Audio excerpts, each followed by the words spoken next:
All right, five, four, three, two, one, and we are go. Matt, how you doing? Hey, Tom, you all right, mate?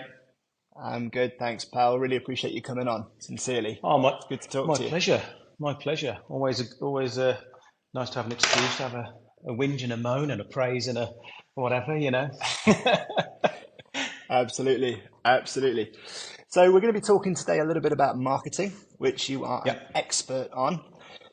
We're going to be talking about the sort of marketing, fundamental principles of marketing, where it currently is, where it's going, and why. But before we get into that, Matt, can you tell us a little bit about yourself? It's sort of a 60-second breakdown of yourself when it relevant to marketing and your thoughts on the subject.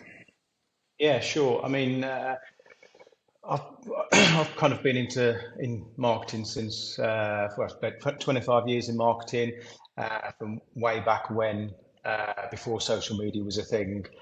My career started off handing out flyers on street corners, promoting events, posters. When the social network, as it were, was your local hairdressers and shops and things that you flyed and made connections with for physical bricks and mortar businesses. I was in hospitality businesses at the time, and then that was obviously progressed through to what we now term as social media. I was probably doing social media before that phrase was even coined, and then on to kind of more digital marketing techniques that we're more familiar with now, and transitioning from bricks and mortar businesses into online businesses such as e-commerce, fashion, as it is now, as I'm in at the moment.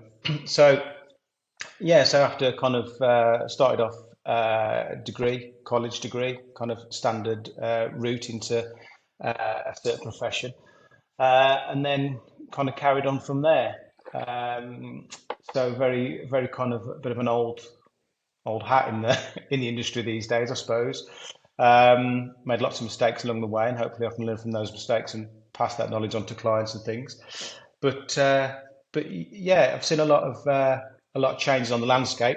I think in the last 20 years, arguably there's probably been more changes in marketing and media than certainly the previous 100 years. Going from paper to screen, and then the involvement in the internet, social media, and how that's kind of changed human traits and our buying behaviors, socializing behaviors.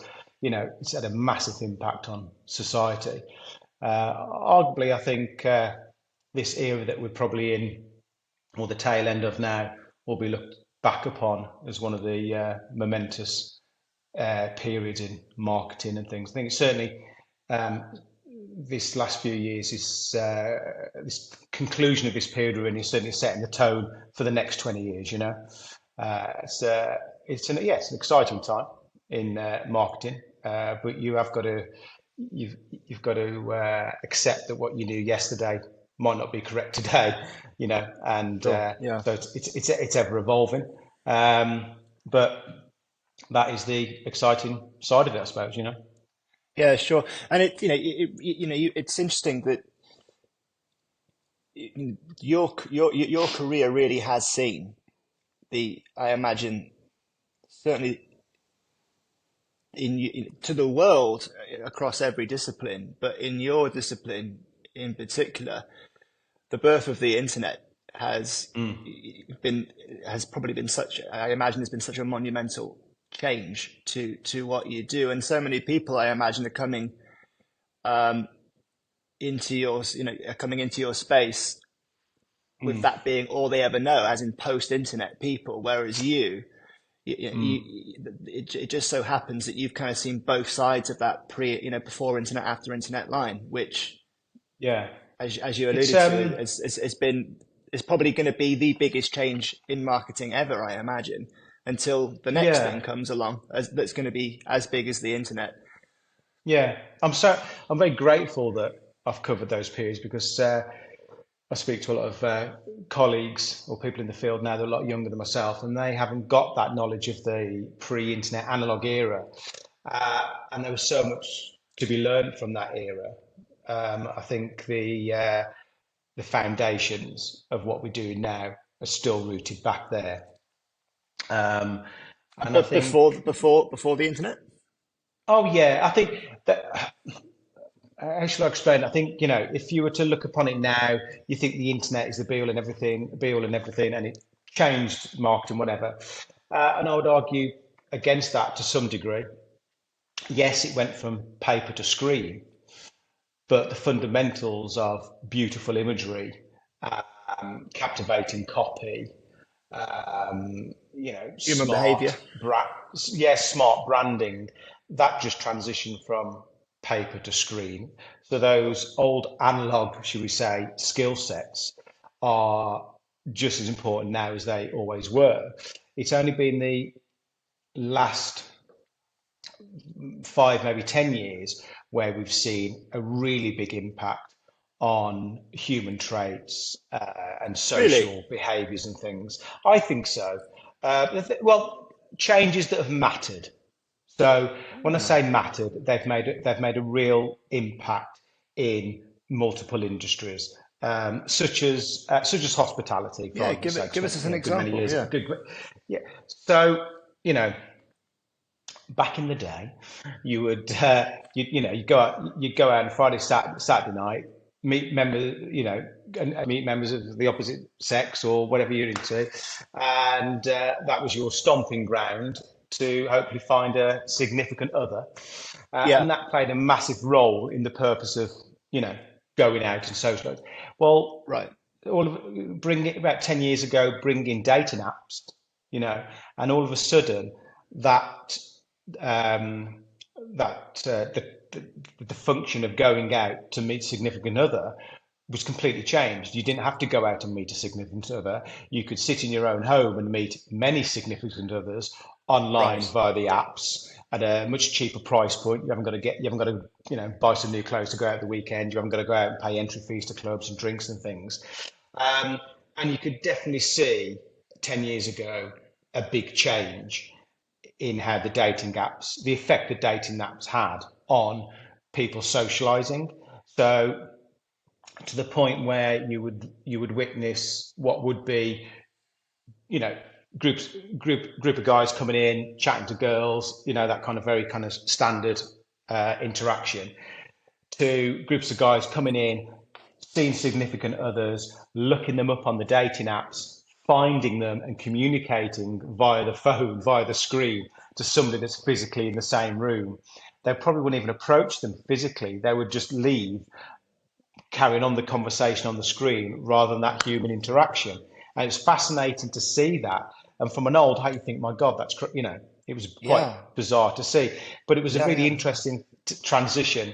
Um, Well, and like you, obviously, Matt, I met my partner the old-fashioned way. I yeah, kind of yeah, missed the whole dating app thing. yeah, At least same, to that extent, yeah. I had no idea that it was at that extent these days. Yeah, and you could, and I remember, I That's can't remember, something. and I remember there was some about 10 years ago. There was some club promoters in New York. Forgive me, I can't remember the name, but they closed down their business and they did like a blog page, as it was on their website, and they were adamant that they could track the downfall in the New York club scene with the increase in popularity with dating apps. They really they really put a lot of There was a blame on that. correlation there between dating Yeah, app. yeah, Okay, and okay. and in my small kind of world of working in hospitality on a much smaller Mm. scale, you could see that. And then obviously there's the Well, other your side of background's in hospitality, isn't it? In between yeah, your yeah, marketing career, you've been in hospitality yourself yeah, a bar and club owner, yeah. manager. So it was almost like I was like a creative marketing director within my own business, really. The clubs and the bars just became a physical outlet for my Arm creative. of yeah, Yeah. yeah, sure, sure. So yeah, yeah, I saw a lot of physical changes in terms of social changes with the birth of the internet and social media apps and things like that. And then so that real when I say that had that when going back to what I said about how that the internet had a real impact was 10 years ago. That was the start of the downfall of hospitality. So it's never really recovered. It's gone down and down and down. Music apps have now taken the place of going to underground clubs and discovering new music. You can now do that online. Obviously, now dating online. Yeah. Further down, we're now kind of having food and drinks delivered to the home. So all of that has contributed to the need to a group of people to physically get together and socialise. And now that we're at the state as it is with another 750 pubs are going to close this year. Yeah. That they estimate the hospitality trade. It's gone from obviously nightclubs with a tip of the spear, so to speak. But obviously, as the years gone on, that kind of downfall, the deterioration in that business has now filtered to bars, pubs, and restaurants. And now you've got hospitality businesses lobbying the government or petitioning the government to lower VAT to 10% to help them survive. So that's Yeah. a Well, it real almost, impact. yeah, it opens up, it opens this up to questions like, what's going to happen to all that real estate? I've got real estate Yeah, questions in my mind now. I've also got investing yeah, questions in my mind now. So, for example, the larger establishments that are possibly publicly traded, like one that comes to mind, Luminar Leisure, way back in the day, that's come and gone now, I believe. yeah, But yeah. possibly investments that may struggle in the And, future. I'm not blaming the whole, downfall of hospitality on the internet, of course. I mean, the internet has helped hospitality in other ways, but what I'm saying, social changes now happen at such a rapid rate that physical businesses can't adapt and react anywhere near as fast. So eventually physical businesses will react. High streets will reinvent themselves, of course. Failing retailers will maybe be replaced by successful other entities. But that isn't going to be an overnight thing. You know, um, Online social changes happen in an instant these days because of that global access to information and the global access to the community, whereas physical businesses, they take years to change. And I think that's probably the biggest impact on real life that um, internet social media's had. It's seeing our physical environments change. But things do change. There's Things do for every bad change, bad yeah. side, there's a good side. Yeah, nothing ever ends, it just changes, doesn't it? I mean, Yeah, something will happen yeah. to that real estate. What's going to happen is anybody's guess. I mean, I imagine you've got a theory, and Mm. I'd love to get into that later. But what I wanted to ask you was, w do you think technology is fundamentally changing human behavior, or do you think it's just exposing and exploiting certain behaviors that were already there? So with the dating apps, for example, it's yeah. Has it fundamentally changed us, or is it just has it just made it easier and therefore Uh, um, I would say that it certainly amplified pre-existing human traits. Um, that desire for social connection, validation, thirst for information has without always the pain been of there. having to actually go up to somebody in a barroom setting, for example, Yeah, and risk yeah, risk yeah, yeah. rejection, risk Yeah, reputation, that kind of potential physical harm? Who knows? that's Depending on where you yeah. are, right? So yeah, so that has always been there, but like new technology has certainly been able to how should I put it? Magnify, So the magnify traits that. were always there. As I say, it's just it's Yeah, magnified it. It's put it under the yeah. spotlight, and But it's it, it, it but it's and I th it, but there's two sides. Yes, it's exposed existing traits, but I think it's also shaped behaviour. So it certainly mm, shaped the way we shop, for argument's hmm sake. hmm Um, and I would suggest it certainly had a big effect on our attention spans. We absorb mm. far more information in a fraction of the time that we ever did. And I think platforms such as TikTok is a prime example of that. You know, Within the space of, if you're on there for 10 minutes or half an hour, the amount of times you flicked through Mm. a post, absorbed 10, 30 seconds and gone straight on to the next. Whether you absorb on it for the long term, I don't. I wouldn't like to suggest, but you are certainly absorbing a lot of information in a very short period of time, and information that spans an unlimited amount of subjects. You're not sitting. I know we obviously all live in our own little ecosystem, or a little bubble, but Yeah. you are flicking through multiple posts on varied subjects. So I think that has a really negative effect on our attention spans when it comes. And I know that from my own. I'm terrible. I have a very short attention. I'm a creative, so I have no attention span. But when I've had to do things more recently, I've had to study for exams recently. Nothing to do with marketing, whatever, to do with sailing. And Yeah. Yeah. do you know, it was I've completely lost the ability to study, and I've lost the ability to absorb information from written text. And That 2/3 of my exposure to time is studying. information, that exposure to information fast, I suppose, Yeah, is actually causing harm, genuine harm to our attention yeah. spans. I think our Could be. the pattern in which we absorb information is now too rapid to sit and read a book. Not that people read books anymore, but when you come to having to study, you've got to read some kind of text. And there's a real, there's a real danger there. And just from my own experience, I thought, yeah, I mean, I certainly couldn't go back to school these days and sit in a classroom and be taught, Right. because the way I absorb information is not that way anymore. Sure.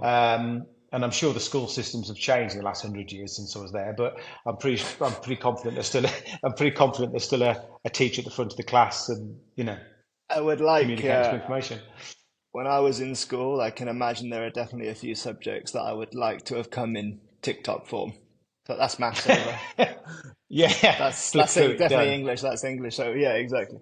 A word Yeah. that keeps coming into my mind, Matt, is lazy.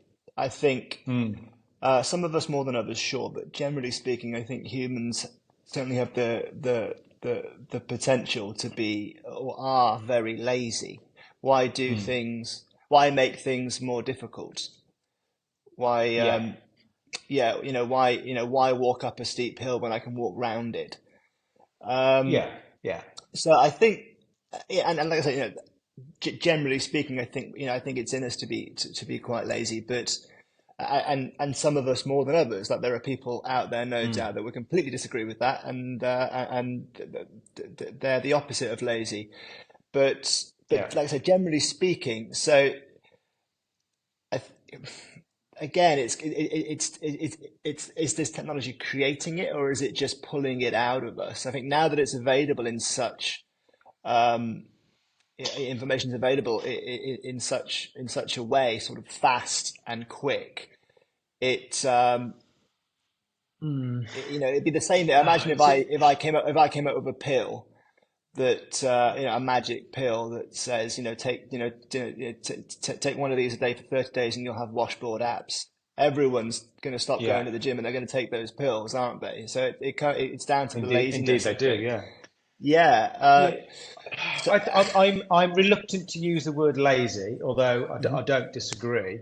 Um, What word would you use?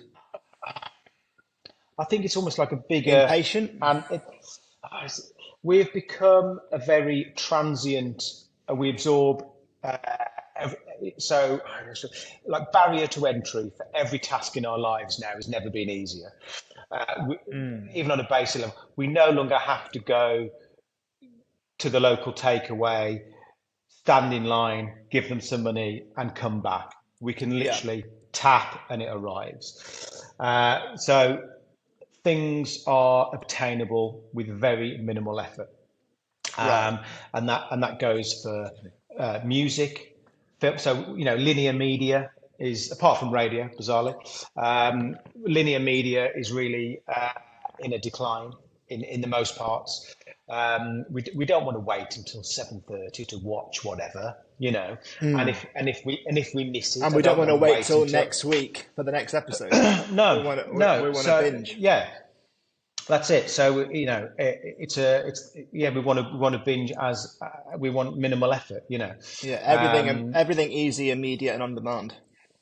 yeah, and I think it's more of an environment, and so that's the environment that we're in, you know. And Mm. I think that environment is naturally going to breed a certain way of doing things. So if you live in an Mm. environment where everything is instantly and easily accessible with no Mm. effort, why then would you want to be in an environment where things are harder and slower to Right. obtain? And you'd ask yourself the question, why would you? You know, Yes. and I think that's kind of, and I think that's the danger. I think that's where the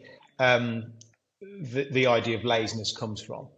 Um, on certain things, you go, yeah, you're being bone idle. Go to the shops, go and get whatever. But then on the flip side of it, you're like, well, why Well, would you? if I don't have you to, know, why would I? Yeah, but yeah, that's yeah. I right. know Yeah, what you mean. the technology now exists to take all of that effort out of our lives, and it's getting and that's only going to perpetuate. I mean, we're now in that kind of really exciting, stroke dangerous birth of AI, where Mm. you no longer have to read the works of Shakespeare. You can just read this for me and give me bullet point it for me. Yeah, you no longer have to write an essay on Shakespeare. You can just tell it to, and it'll write it, and you can even give it a tone.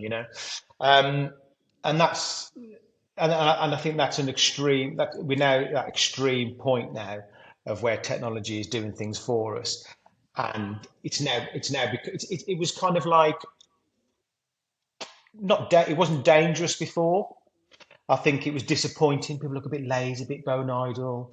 Yeah, but now it's becoming dangerous. Now you're getting people passing exams, getting Mm. interviews, getting jobs that they shouldn't be getting because they're not Mm. qualified or have the natural ability to do.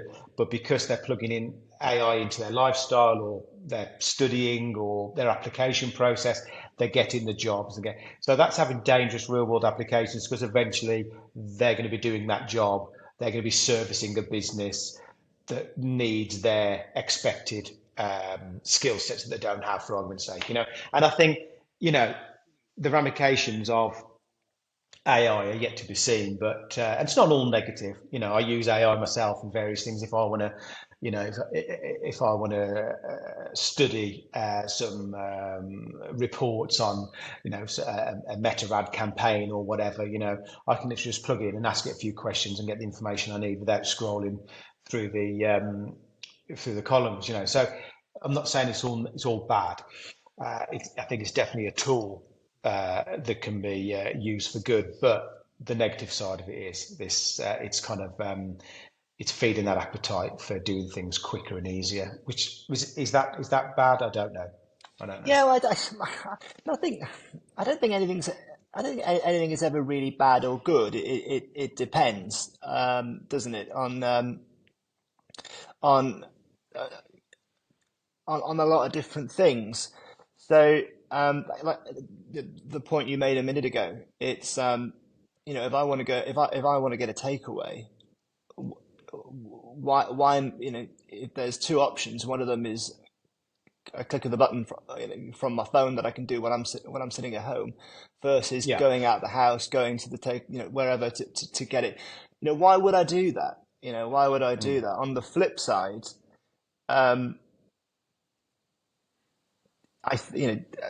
just one example. I think that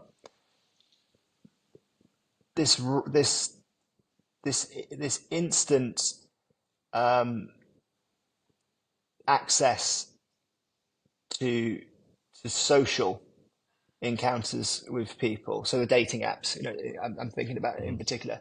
That could potentially be, I think, hard. It depends, doesn't it? Well, my point here is, nothing's ever good, nothing's ever bad. You need to add Mm. context to it, Yeah. and you need to see what happens with it over time. It's just technology at the end of the day. Mm. It's And I it's think, only when you add the human yeah, component, are you going to see? In certain cases, it could be considered objectively bad, or it could be objectively good. It could be yeah, subjectively bad. It could be subjectively good. yeah. It's difficult to tell. It's difficult to And I tell. think, Well, everything I've said. Sorry, everything I've said No, is in no. the context of me, myself, and I. Um, and the reason I say that, for argument's sake, reaching out, uh, communicating via the internet, social media, whatever. But, there's people there that fear of leaving the house. The only way they've Hmm. ever communicated is via online, and if it wasn't for that, they would never communicate with anybody. Um, Yeah, there are people that are unable to get out to the shops, whether it's to pick a takeaway or food shop or whatever. So there is vast benefits to having, how I put it, low barrier to entry to yeah. uh, It's just tools. these It's just tasks. tools. Yeah, yeah, And some of those tools work really well for, again, me, myself, and I, context. Some of those tools can be really beneficial to some people, yeah, very yeah. negative to I imagine others. if you were speak to somebody that was unable to leave their home and and needed constant care, you would get a very different perspective because I imagine that their life would have been benefited no end by the Yeah, internet and social media and that side of it. Fantastic. I love to see that. You know, so it's like you said, it's good and bad within the context of the user, I think. yeah, sure. And is there anything that do you think there's something that can never go online? Call it, online, as in be, come in app form, be immediate, be quick. One, one that I keep coming back to is physical health. As far Hmm. as I'm aware, that's the one thing that there's no app for that. Another one is long term, um, high quality relationships, social Yeah. relationships. So I think, with the dating apps, you might be able to initially meet somebody and maybe even find a quick partner, but a Hmm. long term relationship, one that you've got to look after and and and build and form and maintain over long periods of time, like our relationship, for example. Again, I don't think there's Yeah. an app for that. There's like a human element that needs to remain Mm. human, and not so much human, but can't be turned into an app, shall we say. There are Yeah. certain things that will always need to be done the old-fashioned way, I guess. Would you agree? And can you think of any others, or would you disagree with those? I think I definitely, think as I far as I'm think aware, there's not a get ripped quick no, pill or app, no. I for think example. yeah. I think we're on the verge of that. My answer now would be different to it is tomorrow. In that I think we're on the definitely the Sure. verge of technology being able to facilitate that in terms of virtual reality. Um, that is, it's been knocking around for a while, but I think we're now on the cusp of it being an actual in-home reality. So whether it's kind of VR goggles and interacting with others, and at the moment you're interacting with avatars, but I think eventually it will be more realistic. So as technology progresses, there's that hu- digital version of human interaction, and I think that will go some way to bridge the gap. But as we are at the moment, then no, as we are at the moment, I don't know. There isn't any. There's no substitute for real. There's no app or technology that can beat having a cup of tea or a pint with your mate and having a chat about whatever. Um, but I think in the near future Unless you do it there online. will, unless you do it online. But it's as great as this is, you and I talking now, whatever. It We're would be doing it far online. better over a pint, sat at a Yeah. table in front of a fire in a pub.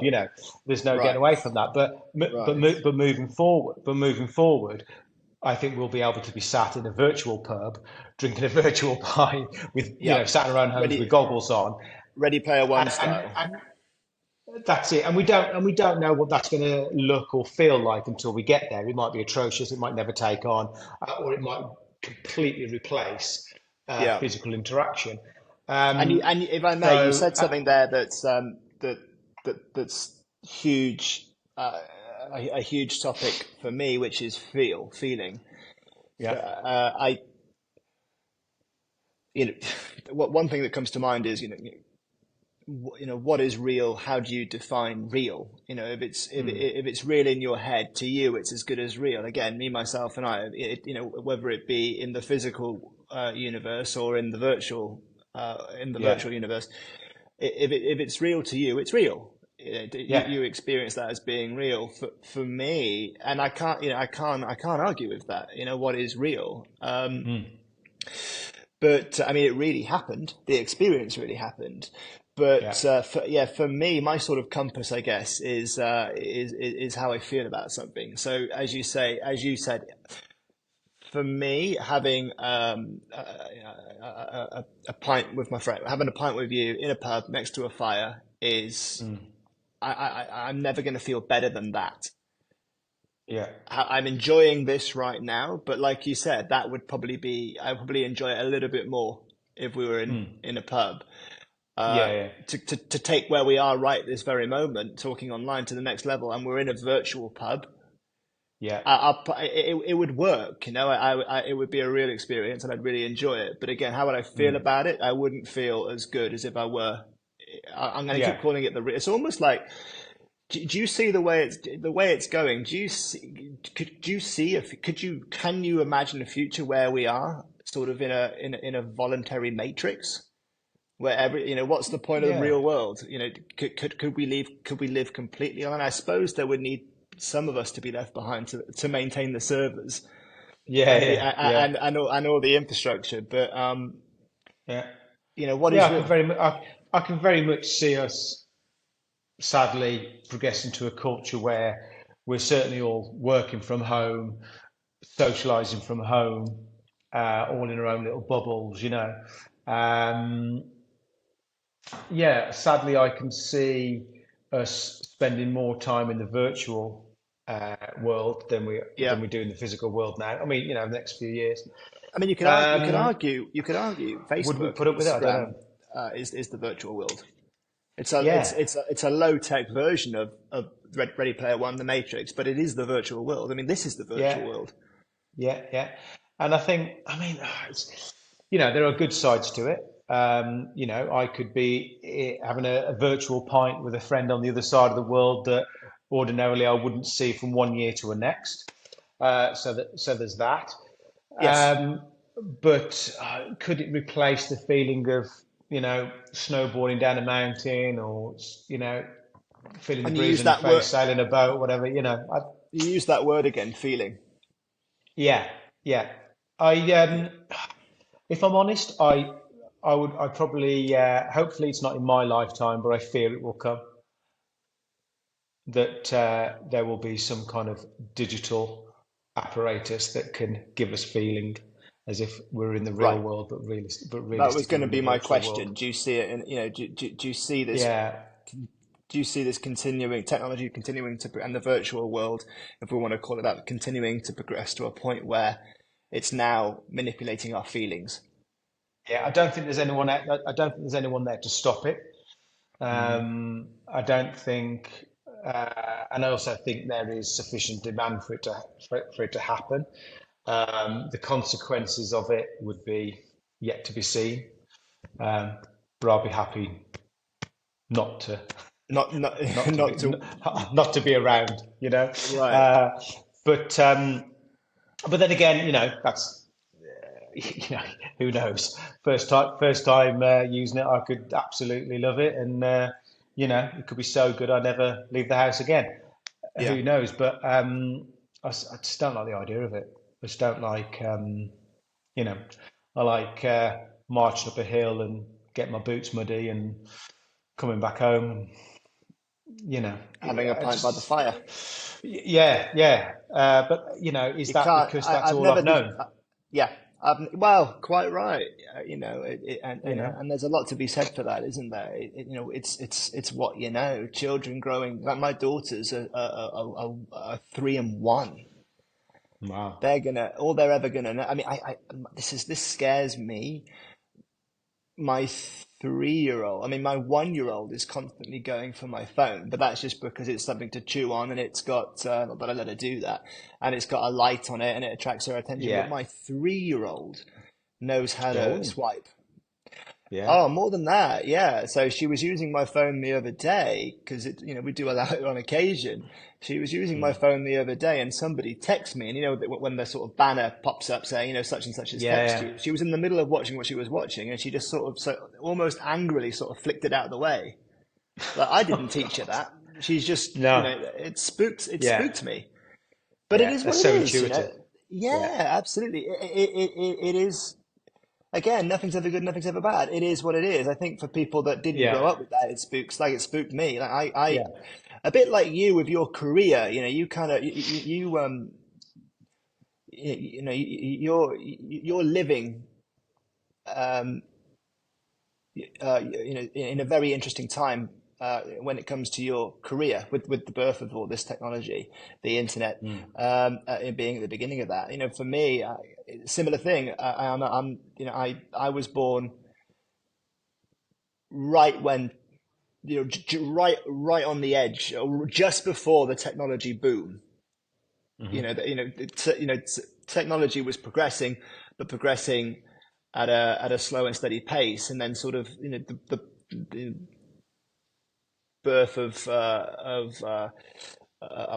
the internet, but computers, sort of the late 80s, early 90s, and then that just went through the roof.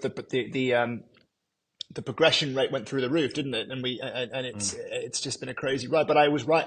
I do remember a time, not obviously not before technology, but we can say before the modern world, if you like, and you know Yeah. what I mean. So I remember when computers were fixed point, and Yeah. black and white text. Yeah. And really low resolution images if you were lucky. Whereas now we have Yeah. what we have. But let's pull it back a little bit, Matt. So and let's come up with a scenario. So I've got a podcast Hmm. which I've just started, Yeah. and let's say that somebody else has got a clothing brand that they're just trying to that Yeah. they've just started, and they're trying to get it going. I use clothing brands as an example because I know you specialize Yeah. in the fashion industry within marketing. Um, but we use two of those examples. So yeah, we've just started our company's podcast clothing brand. Yeah. And we want advice from someone like yourself. What would Hmm. and the ambition is, of course, to scale them up to Yeah. indefinitely. But let's say that we get it to a point where we are, let's say initially we're making a living, and then we can go from Yeah. there. Okay. What would you say to what would you say to me, who's starting a podcast, or the person who's starting a clothing brand? I think in terms of both things are very different, but in terms of the podcast, um, They are very I different. think, I'm aware of that, and I yeah, know yeah, it's but yeah, no, no, but it's a very you know, broad question. in, in in terms of the podcast, you've got the product, which is a long form content video, an hour long, whatever it may be. Um, that is the product, and you've got to feed people down to that product. So if you think of it as like a funnel, the product's right at the Hmm. bottom of the funnel, and you need to Yep. bring people down. It's very difficult to the people at the top of the funnel, broad audience, never really watched a podcast, don't really know the subject matter. It's very difficult to get them to engage with an hour long piece of content.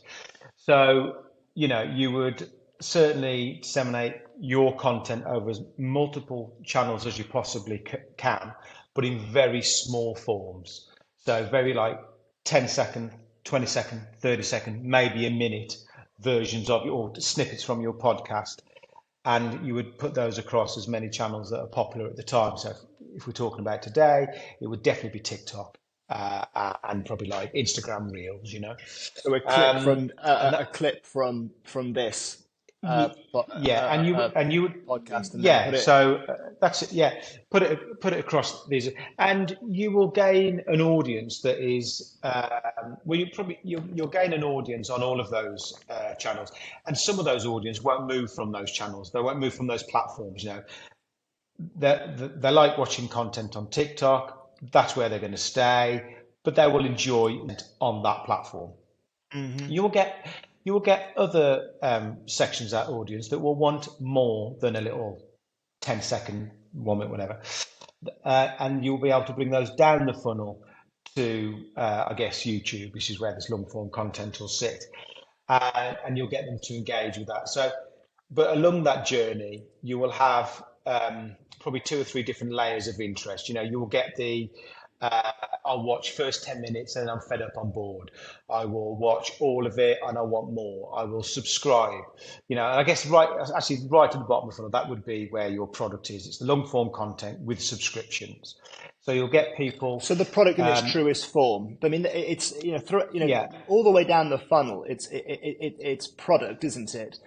You could say that it's product with a hidden agenda to advertise we'll call it the true product, which is the long form podcast. Yeah, but it's all. So let's say your absolute end goal is people watching your the long form podcast. The long form every week on YouTube and subscribing, because the end goal is for you to build up subscriptions and to monetize your platform on YouTube, if that's the end goal. So you're taking people, you're going out to a massive broad audience, majority of which will not want anything to do with you, but they will all be introduced to you via a 10-second or 20-second little snippet. Yeah. Those that are interested in what you've got to say, or the guests you have on, will subscribe to your channel from say TikTok, or they'll follow your channel or follow your account on Instagram. So they're coming further down the funnel there.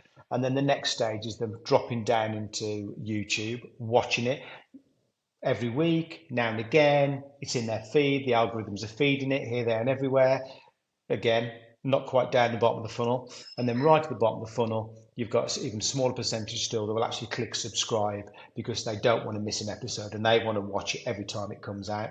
So that would be my kind of like very basic how to bring people down to your channel, and that's very much. So the method is a funnel. Initially expose people. Yeah, it's a bit of an old. It's a bit of an old hat way of describing it, but it kind of makes sense in this scenario. But what? Bear with me one second. Back. Hold that thought. Hold that thought. I've got a small technical issue. Bear with me. All right.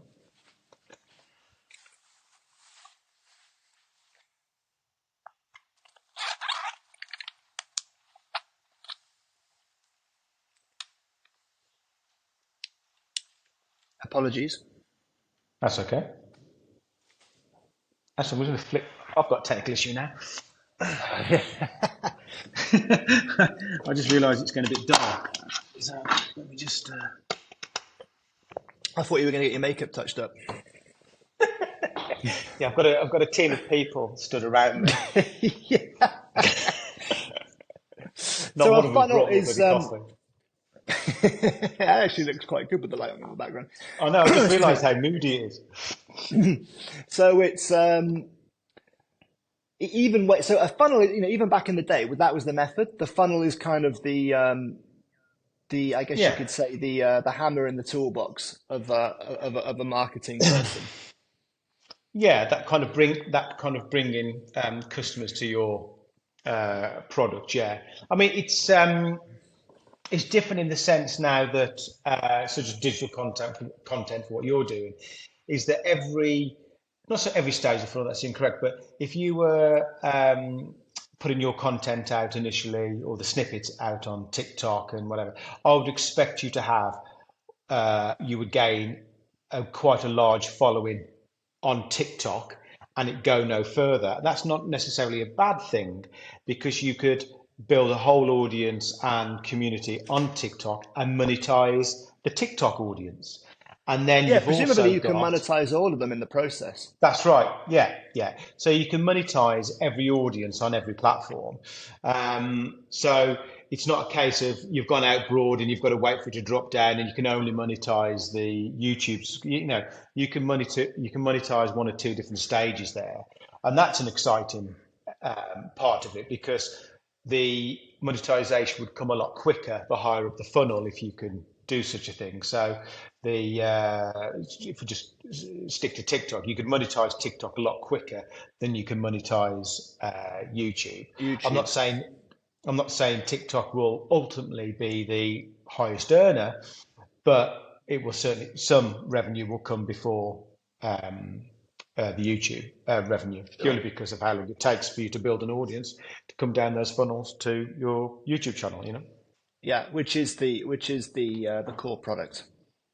Yeah, and you kind Yeah. of open up to a lot. You're open up to a lot more revenue streams when you monetize TikTok to monetize YouTube to a bigger level. You've got product placements and you've got Yeah. collaborations with the YouTube. It starts to go somewhere then, doesn't it?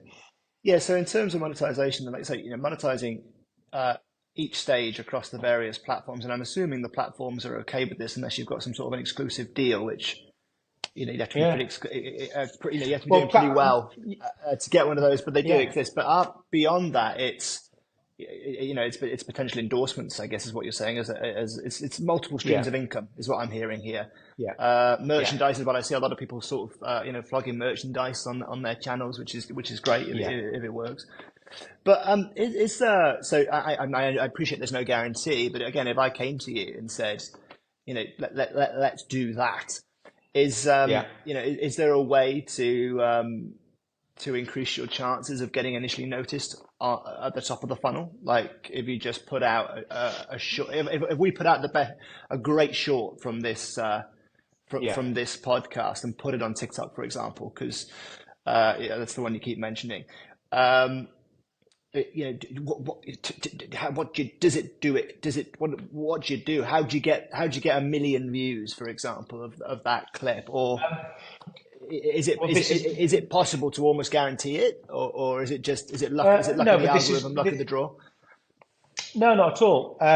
It's quality of content, so that echoes back to analog era, forever. It's all comes down to quality of content or quality of product. So it doesn't Hmm. matter, you know, if we may be, I don't know, boring to listen to, Hmm. rude, we're missing the point, or whatever. You know what I mean? It's okay us chatting, but the greater world might think, look at these two twerps. What the hell do they know? But you know, if we are, generally polite, respectful, entertaining, we pass the safety checks, and then we pass the entertainment checks, and then we're informative, and it's styled and framed in a The format production's polished nicely. that is, yeah, I wouldn't suppose polished, but if it's in such a way that works on that particular platform. So in terms of TikTok, obviously portrait screen rather than landscape screen as it would be on YouTube.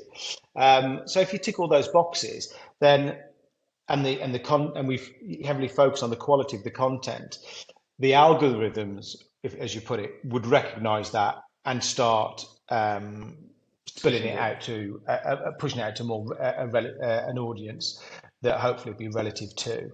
Um, and that's the key. There's loads. There's a thousand different people online that will tell you how to make it big on TikTok and YouTube and give you loads of little different nuances, and they're all correct and they're all wrong at the same time. There are Sure. some I channels imagine every that, journey is a little bit different. I imagine there's yeah. a recipe to it, but at the same time, not everybody can make a souffle, I think and you can everybody make has them their big. everybody has their own recipe. Yes, There are some and they're all there's different. oh, they're all They different. There's come some out highly different. polished, yeah. There's some highly polished accounts that I follow on TikTok, and then there's some really unpolished accounts I follow on TikTok, and they're you know, both doing phenomenally well. Yeah, Um, sure. you've got, and also you've got, like I've just said, there's lots of people out there putting snippets of their podcast onto TikTok in a highly polished way, because there's some very well produced podcasters out there now in professional studios that are being filmed. Yeah. Um, and there's the likes of you and I just chatting quite casually in our own homes that also have an endearing quality to it, hopefully. So Sure. there is no there's no secret recipe. In fact, the only secret to it is try everything. Yes. put out put out as much content as you possibly can in all different forms, in all different styles, and monitor it, absorb that data, and see what sticks. And that is the secret to it, really, because no brand or business or podcast or whatever knows exactly who's going to absorb that content. You know, you might have a good idea, you might think, you might know who's going to be watching this, but you've got no way of knowing. So therefore, you've got no way of knowing what kind of style of content is going to work for that person. You know. Yeah. So you've But really you could. got to do your testing early days. Do your testing, get your patter down, get your format down, get it locked in, and then scale it. And again, I appreciate there's no guarantee here, but you can definitely. It does sound like you can indefinitely improve your odds of Yeah, success. And success would and success. And again, it depends on success is different depending on the individual. For me, success would be the ability to keep doing this. I suppose I'm not necessarily looking. I mean, don't get me wrong. If I have the opportunity to monetize it one day, I will do. But that's not yeah, why I'm doing this. I'm doing this for a few reasons, really. The first reason is I genuinely, there's nothing I love more than having a great conversation with somebody. That's the first reason, I suppose. The second reason yeah, is it connects me with more people, so I can do the first reason, more of the first. yeah, It'll hopefully open me up to yeah, more and more people, great people, so I can continue to do yeah, the first thing. Um, yeah, and then, yeah, lastly, I suppose would be monetization, but not because I want to monetize it per se, but because again, one and two, it mm, allows me to continue to produce, to continue to do it, and indeed make it better and make it better. Like, I have massive, very ambitious views for this podcast, yeah, but it's going to come with. You mentioned learning. This is quite yeah, a new thing for me. So it's going to come with. It's going to yeah, it's going to come as I learn, but it's also going to come with. I'm as fast as I can.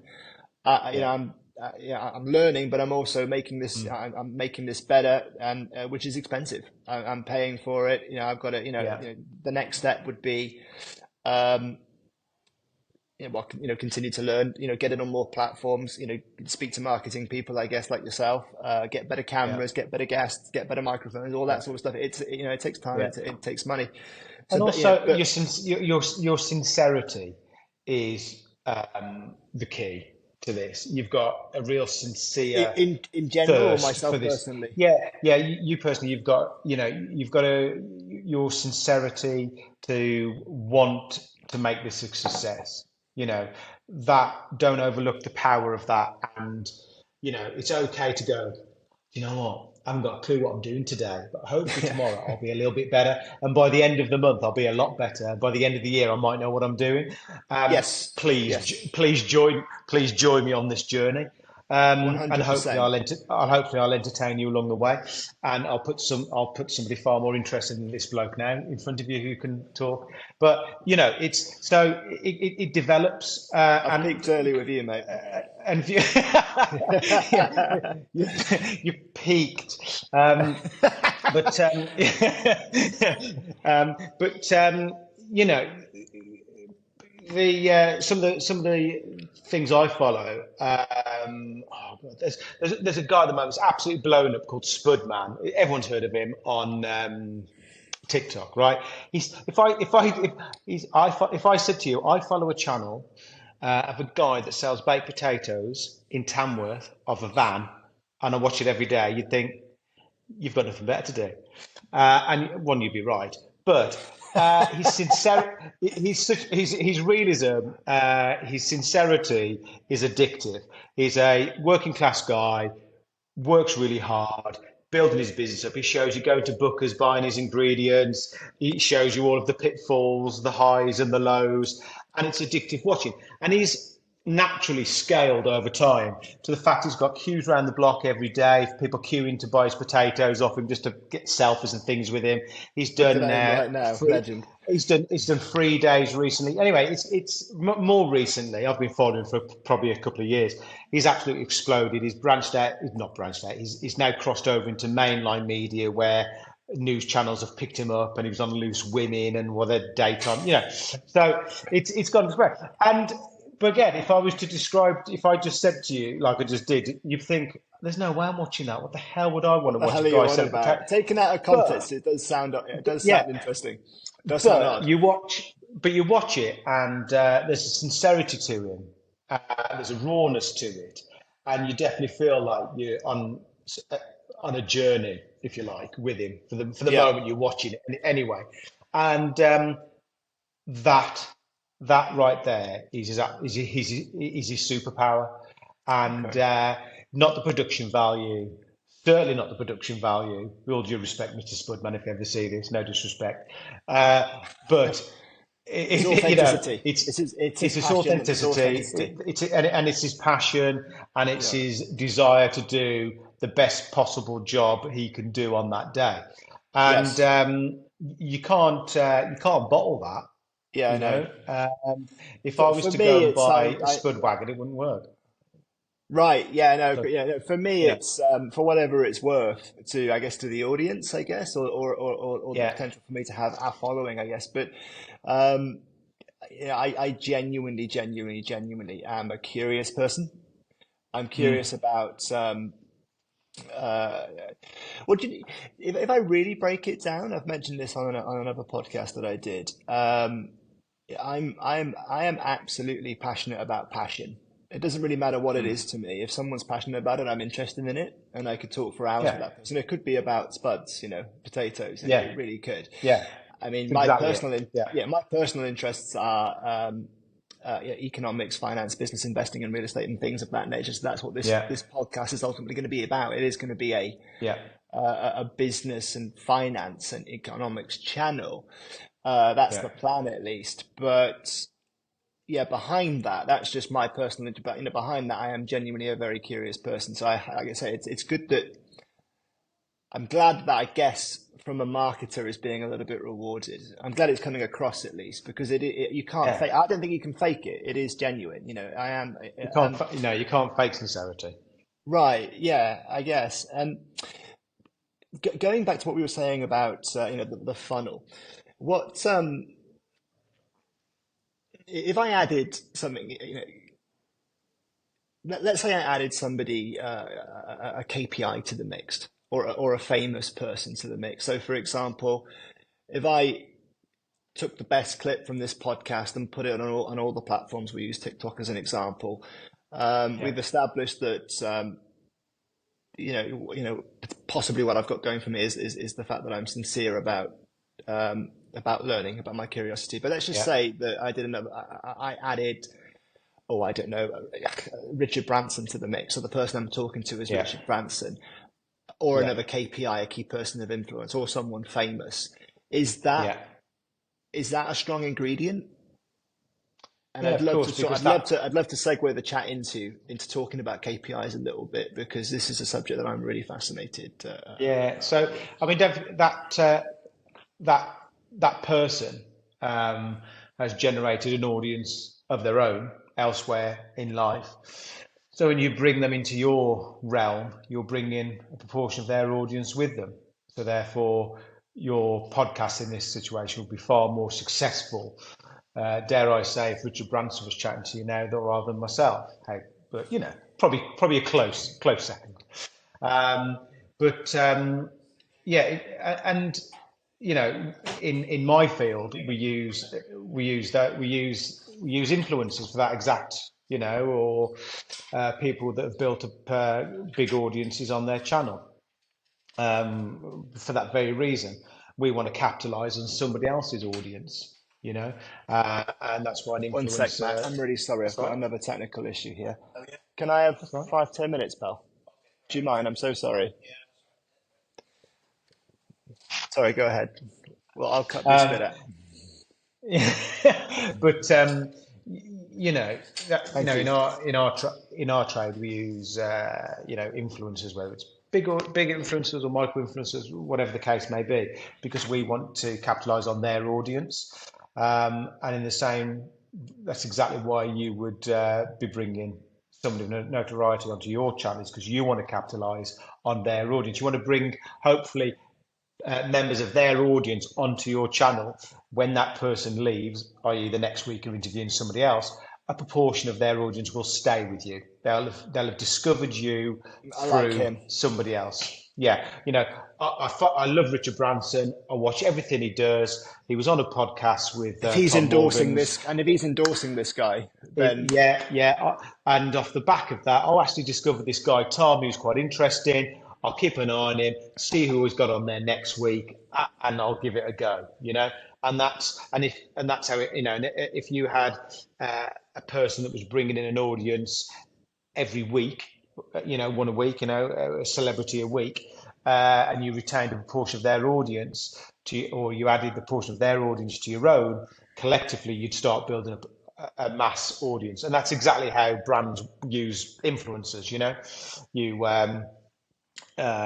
pay an influencer to basically do some activity that advertises your product to their audience, to their community, in the hope that an element of a part of their community becomes your community.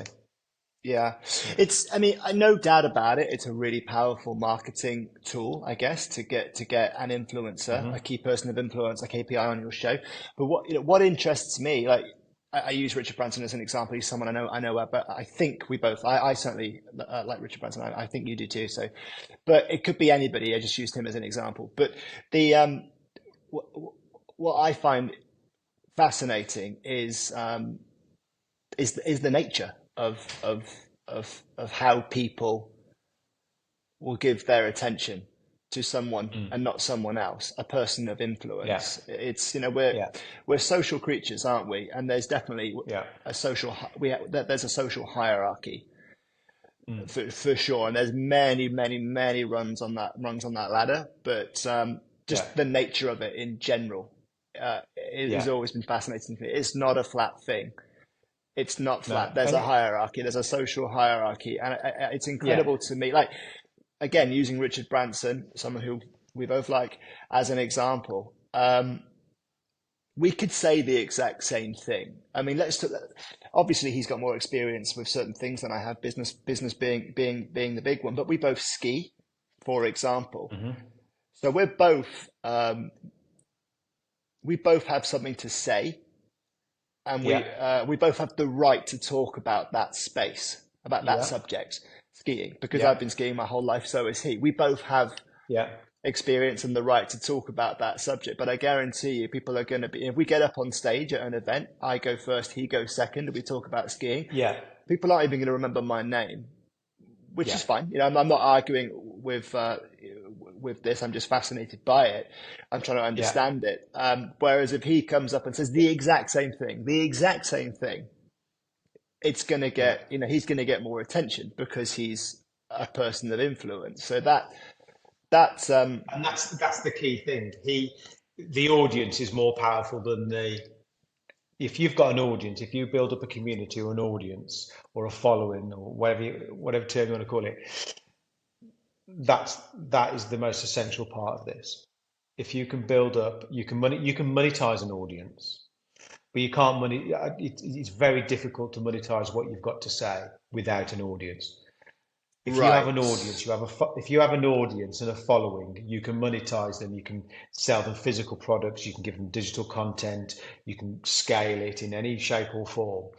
But without You've an got to have an audience, audience. Yeah. So he's got a massive audience. he's I got at it. the He's got an moment audience. have. Yeah, they're not hanging on his every word because what he says about in this example, he's got something better to say about skiing than you have. They're hanging on his every word because they are his audience. They Yes. respect him or follow him because of historical, events and whatever. His overall reputation. He's built those up over a long period of time. And do you reckon, again, for me, it would never be I would never get someone on that, keep a KPI for KPI's sake. They would have to be someone that was actually bringing something deeper than that to the podcast. It was someone who I genuinely respect, and I have questions for them, and I want to learn from them. If it happens to be Richard Branson, it happens to be Richard Branson. Yeah. But do you, regardless whether it be just for their audience and their KPI status and what they can do for your brand versus my end, which is actually interested in what they have to say, do you find them a powerful tool? Meaning, sure, they might bring you numbers initially, but long term, can they be good for the brand? So, for example, I find people that just throw, I use the word celebrity and KPI. I've seen it before where people just throw KPI and throw celebrity at something. It kind of cheapens the brand. It doesn't necessarily, you might get an initial traction, but it doesn't, again, it goes back to that word authenticity. It takes authenticity away from it for me. Yeah. Do you agree, or did that even make sense? If you can entice or endorse a celebrity, as you put it, to wear your products in a natural state, in a natural form, be seen out wearing it rather than pushing it, then that works a lot better. Rather than you've just obviously paid someone to wear your cap or whatever, or your t-shirt. And that arguably is far more powerful than, I'm trying to think of an example.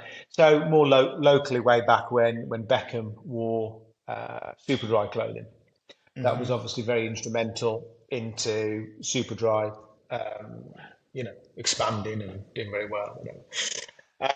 He was one of the first celebrities to endorse it, wasn't he?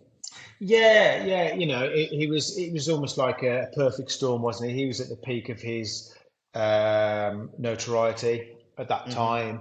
Superdry was a brand of that era, and the stars aligned. Was it paid for, or did he wear it genuinely and he got photographed wearing it? I don't know the details of it, to be honest. But what I would argue is that worked a lot better than paying David Beckham to be wearing your clothing on a billboard at that time. Right, he was caught out and about wearing it. Okay, I got you. Yeah, and obviously, these days, that's why influencers are so powerful, because they have their own audience and they can be seen doing whatever they do, wearing the clothes that you want to give. You can endorse them in that way. A good influencer isn't there saying, "Please buy this." A good influencer is skiing down a mountain wearing your, again, it's billboard versus actually. Yeah, I got you. And this is very, very much a way down in the weeds technical question, but when you see KPIs and celebrities on these podcasts, so just to get them on, is there typically a fee involved with that, or if it's mutually beneficial, will they just come on? Go on. So again, the bigger your audience, the more power you have, because don't forget, there's two sides to this coin. You may want access to their audience, but they may want access to your audience. So you may have grown a much smaller audience than they have. But it's a very dedicated audience, and it may be a demographic that they are not familiar with or they're not associated with. They want to tap into it, Right. So you've mentioned that you want to ultimately your YouTube channel wants to be about finance and investment or whatnot. Yeah. And you may build up a very loyal audience in that sector. Yeah. Well, I imagine somebody wants to tap into that. It could be the head of a bank or whoever, or a trading platform app or something like that. Or that's it, or trading platform, whatever, that would would happily be on your podcast, because it introduces them to your audience in the same way you're introducing their audience to you. So you've monetized your platform, so you've monetized your platform there, haven't you? Not in the way that they've in terms of cash, but in terms of power. Well, you've saved money rather than just having to pay for them to be on your on your podcast. So I Yeah, imagine it's very much there's a no rules to it. There's a no, it's not a hard and fast thing. It's very much a negotiation between, yeah, interviewer and interviewee, depending, yeah. okay. Yeah. So so imagine if you've built, from say, if you've built up an audience in the skiing culture, you've got a very successful podcast talking about various ski resorts and the sport in general, and you've really got a dedicated, small but dedicated audience that follows you and hangs off your every word in terms of where to go skiing this year, what to wear, and the Yeah. rest of it. A brand owner, such as Burton or whatever the brand might be, Spider would Burton. Yeah. would happily, do an interview on your podcast because they may see that your audience is slightly different to their audience, but it's an audience it's a customer base that they want to reach out to, you know. Got you. Got you. Whereas me at my stage right now, if I phoned up someone like, I don't know, Michael O'Leary, the boss of Ryanair, he might, or his people might Yeah, turn around and say, yeah, there's a fee for press work or something like, or yeah, for yeah, interviews, for yeah. Because example. because they get contacted, 100 times a day. But you could certainly elevate your position on the ladder, so to speak, by, banging on every door and hopefully, somebody goes, I like this guy, I've seen his podcast, it's really sincere, I'll do it. But Yeah, that would be a lot easier conversation to have once you have X amount of subscribers. It's the chicken before sure. the egg. Right. And I imagine it's like, you build it up. So, by the way, I'm not intending to get KPIs on, for this, again, for the sake of Mm. KPIs, this is just something I'm really, really interested in. So, Yeah, if I get someone on like yourself right now, for example, we'll use this. Now, at the end of this, I'm going to ask you, is there anybody that you can recommend to me that, might like to be on the show? And that person yeah, could know someone, which leads to another podcast, which leads to another podcast, which yeah, leads to another podcast. And before you know it, you've gone up the KPI ladder, so to speak. And I've got someone like, yeah, Richard Branson on there or Michael, whoever, but you've kind of worked your yeah, way yeah. up to that. Oh, well, my friend was on his show. Maybe he's all right. And That's right. Yeah, yeah, I've got you, Matt. I think that, yeah. that was a good hour. I think, and a good My pleasure. conversation. It was, the pleasure was all mine. I think we should probably, call it a day there. Um, Fair it's, enough. have you got to go? No, no, no, Not not necessarily. at Oh, all. right. I'm just Okay. I got the no, impression no, you wanted to wrap up. sorry. I was like, no, not at all. I'm enjoying it. It's fine. I'm enjoying it. I I've could just, talk long all as we've day. I covered really could. look, long as we've covered everything you wanted to get out of me. I mean, I just No, don't no, know, no, no. I I don't know got the what else wrong. you want to get out of me. I don't know what there is. Talking to you, Matt, it's nothing but a pleasure. I genuinely could do it all day. But like I say, we've been chatting for a good hour there, and I really have got what I wanted to get out of this and some. So thank you so much for your time. I really appreciate you coming on. And hey, please My do pleasure, come on dude. again. Do come on Happy again. We'll to. speak. Happy to. Amazing. Let's speak soon. Yeah. All right. Take care, mate. Bye bye. Cheers, Matt. Good evening. Cheers, mate. Bye. See you, mate.